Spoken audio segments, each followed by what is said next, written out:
Hello everybody, welcome back to my movie review series. Today we'll be discussing 21. Just finished watching it. It is currently posted for free on Tubi. You know how we do it. I will give you my overall impressions and grade. Past that, if you've not seen the movie or would like to, you want to shut off the video, there will be spoiler alerts. We'll be discussing the plot synopsis and character development, any similar movies or major themes. Again, as always, my constitutional rights are directly violated. It has destroyed every waking minute of my entire life, and all I need is someone to give me a time frame or an opportunity to have some sort of future income. I am being tortured. My life is fucking disgusting. Every time I say that, people think I'm a weirdo, but it's true, so you can't say the truth around people. You can never actually demonstrate normal human emotions around people because they're 14-year-old children that have never grown up, and our society is completely stagnated. So I'm going to do another movie review as opposed to being a musician, or being a lecturer, or doing something meaningful with my day. Because the thing that human beings cannot accept is scientific proof. They deny it instinctually because it offends them. They cannot change their historical understanding of life. They just fucking can't. So I'll break down another movie for you. And once I'm somebody in this world, all treason is met with capital punishment, and all fraud is met with life imprisonment. And I'm going to say your guys' names publicly and as fervently as I can until it happens, or until you fucking do something to me. If you do something to me, your children and family are on the table as well. And so I have been enduring torture for my entire life, and people simply cannot stop doing it, and they cannot. All I need for any of this shit to change is one way to make $3,000 a month. One fucking way. Just one chance. But that's not possible. So I watched a movie about people who can make money in this disgusting species that is the human existence. So we got for 21, released in 2008, is a PG-13 movie, is a drama, is a runtime of 2 hours and 3 minutes. Google says it's electrifying, gritty, and suspenseful. It says, Ben Campbell, played by Jim Sturgis, a brilliant student at Massachusetts Institute of Technology, needs some quick cash to pay his tuition bills. He joins a group of students who, under the leadership of unorthodox professor Mickey Rosa, played by Kevin Spacey, use their math skills to win big in Las Vegas. Seduced by a beautiful teammate, played by Keith Bosworth, and loads of money, Ben learns that the stakes are higher than he ever imagined when he crosses paths with casino enforcer Cole Williams, played by Lauren Fishburne. Release date of March 28, 2008. Budget of $35 million, did $160 at the box office. 66% liked it on Google, 6.8 out of 10 on IMDb. Not even gonna round it up because I'm not in a good mood today. I'm never in a good mood. I literally just, when I get tortured, then I say I get tortured, then people think I'm being weird because no one can. When tables turn, you guys are fucking dead. You're fucking dead. 30% liked it on Rotten Tomatoes. Electrifying, gritty, and suspenseful. Again, not a threat. Treason must be met with capital punishment. We make it make sense. Make the law, make it make fucking sense. Again, no publication, you guys will never publish my shit. I'm requiring burning of all of my research. Every bit of art or research I put in this world will be taken down and burnt. Facts. And so the movie opens up. And what did I think overall? It's just so disgusting to sit here to know that I've been doing this shit every minute of every day for 6 fucking years and I've made no progress. None fucking zero. God, and everybody else's lives just get to move forward and the world just moves past Brad. Just move past Brad and actually never fucking exist. The movie opens up, I like it. It's a good movie, entertaining. It says it's based on a true story. Not sure how grounded in reality it is. But I find it's thoroughly entertaining. The characterization was strong, solid plot, movement, and no off-putting characterizations. I'm gonna give it a solid B+. And so again, when someone threatens your entire life and property, the normal biological response is to want to fucking end their life as a statement of defense. But if you ever express that to the world, you become a threat because I have literally been tortured since I've been a 7-year-old fucking child. By my parents, by my community, by my friends, by my guidance counselors, by my teachers, by law enforcement, by fucking everybody. And then the instant I criticize them, they want to punish me more. It's never going to fucking stop. So the movie opens up, you meet Ben Campbell, he's, a little flash forward, he's gambling at a blackjack table. You meet his friends, Cam and Miles, they go to MIT, they're seniors, they all get really good grades. They go out for Ben's 21st birthday. They're partying, you learn that he's been accepted to Harvard Medical School. He's at one of the opening scenes is him doing the interview for the Harvard Medical School, and the person is like, everybody has good grades, you have to have something that stands out for your application. And so he goes back, and the next kind of scene is you meet his math teacher, Mickey Rosa, the Kevin Spacey character. He's probably fucking dudes and molesting dudes in London by now. But regardless, glad we recognize his life in our society, but not my life, because as long as you fuck dudes and molest them, then that's popular and good. But when you do hard work and scientific research every single day for 7 years, we just act like I never existed. Just act like I never fucking exist. I know, they're probably gonna lose a subscriber. My mom's like, why do you talk like this? It's just because I'm being fucking tortured. My property in my life is destroyed. God fuck, and I want everyone involved fucking facing capital punishment. It's what's required. Just try to get through this fucking worthless content that nobody's gonna fucking watch. But I'm just documenting me being tortured. This is how I feel all day, every day, because people will not acknowledge that I exist. And my mother wants me to get institutionalized, because all I need is a livable wage. But we won't ever do anything to help me network or get a job or a career, ever. Never. Fucking never. I was so good to these people in this fucking community. And this is how they fucking treat me. If I ever become somebody, you guys are fucking dumb. Just dirty fucking monkeys. Fuck everybody. But you meet Mickey Rosa, and the Ben answers. Also, actually, I do want to cover a major theme. Obviously, I'm in a great mood, but the thing is, you're not allowed to get angry. As the most mature, accomplished scientist in human history, I'm not allowed to get angry, and my entire life is ruined. I will never have a girlfriend or a job before the age of fucking 30. But anybody else can do what the fuck they want. Like the Bustamante, that worthless piece of CIA agent fuck, who should be put to death for treason, say stuff like, well, we had to wait our careers on hold for 6 years. Your children are stealing from me. Your children are stealing from me. It is what it is the form of every sentence out of your worthless fucking mouths. Let me leave this dirty fucking country. My fucking God. Fuck you. It's gonna be a great movie review. But yeah, Ben answers this question. Again, obviously academia is completely fraudulent. Everyone just wants to jerk off and seem like they're fucking smart when everyone's pathetic as fuck. And so Ben answers this math question, which is completely wrong. Mickey Rosa is a game show host, and he's like, pick one of these 3 doors. Behind one of the doors is a good car, and behind the other 2 doors is goats. So he picks one door. He picks door 1. He says, let's open door 3. And there's a goat behind it, and the game show host gives you the option to switch your opinion or switch your choice. And so then they just blurt out some speciality, they say some random words that make no sense to a physical basis. They say variable change. Nothing has changed. The basis of physicality, there's 3 doors in the beginning. You put a car behind one of them. That didn't change at all. You just eliminated one of the doors. So now you have a 50% chance of getting the car, and switching it doesn't matter whatsoever. And so the logical explanation of that scene is completely incorrect.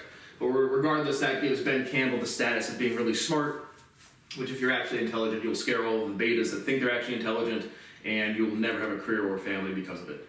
And then you'll get tortured, denigrated, disrespected every 2 days, 2 weeks, 2 months. And then when you have a normal human reaction to having your entire life destroyed, you're going to be called insane or a threat. Yep, I'm a big threat for wanting to live a normal fucking life. But regardless, he gets recruited to this card counting thing. At first, he doesn't want to do it. But then Jill Taylor approaches him, the cute girl on campus, approaches him at a men's tailor who sells suits and stuff. And so she kind of tries to draw him in. They're at these, he initially sees them like practicing and he doesn't want to do it. And then he decides, he needs the money because he's not doing super well at the financing for his scholarship to go, or for his enrollment in Harvard Medical School, which is again completely fraudulent school. Just a big building, lots of stolen taxpayer dollars, and the high-flying expectation that academia is actually something besides a bunch of a cult of incompetent people. And so he basically does that. Then he decides, he goes back to practice one day, and he's got the count. If you've watched the movie or know about counting cars, he keeps the count, everybody else is falling behind. And so he does some more training. They do a test run through this like little Asian shop where they have him doing like underground counting, and he passes. He keeps the count under pressure, and so now they're going to do the first run in Vegas. So they go to Vegas and they go back and forth a bunch of times, a bunch of quick scenes. He does well the first time. You meet the other kind of players. Jill is a spotter. Choi is a spotter. Fisher is a big player. Ben is a big player. He's replacing somebody on the roster. We have a cut screen where he's getting beat up by Cole Williams, the Lawrence Fishburne character, and Kiana is a spotter as well. And so they go back and forth. They're starting to make some money. obviously I'm in a great mood today, but again, being a normal human being, you're not allowed to be upset at any point in the day. You have to be perfectly happy the entire time, even though you've never felt safe before. And if you can't feel safe, you literally can't feel happy. It's biologically not possible. But the purpose of my life in this world is to suffer until I'm dead. That is what my function is. To be a fucking slave, pump out as much research as I can. You guys steal it. You get to live your lives. You get to have fun. And I just get to act like nobody exists. And I get called a threat anytime I try to access my property or my life.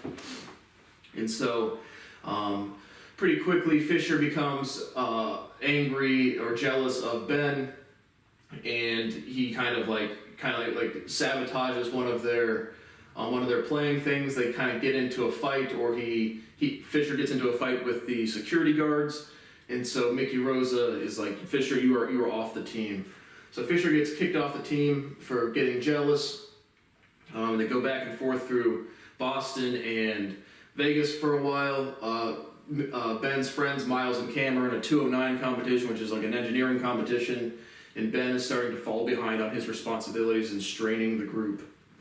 And so Ben says he wants to save just $300,000 and then he's out, but he starts getting excited about the prospect of just being somebody different in Vegas.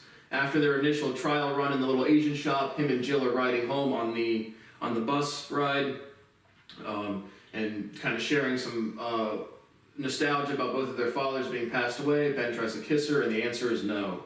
So Ben has love interest in Jill, obviously, and that relationship develops as they do better in Vegas. And so eventually Jill, and Ben consummate their budding relationship. Against PG-13, there's no really scene, but heavily implied. While at the same time, when they're going back and forth, Cole Williams' characterization is, he's this enforcer, that guy that spots things, but he's being replaced by software to watch for counters or just other things going on at the gambling tables. And so that happens. Choi's characterization, he's just kind of stealing things. He's kind of the chillest one out of the whole group. And regardless, they go back and forth, and then Ben goes up one night, and he forgets, again, he's losing his relationship with his old friends. He brings the wrong size circuit board to their engineering project, and the next day he's in Vegas, and he's, I don't know if he's down about that, but he's just kind of down. And he starts losing money, and then he ends up losing $200,000 of Mickey's money. And so he doesn't leave when he's going down and follow the strict rules, and he actually goes back to gambling as opposed to implementing a system. And so that happens.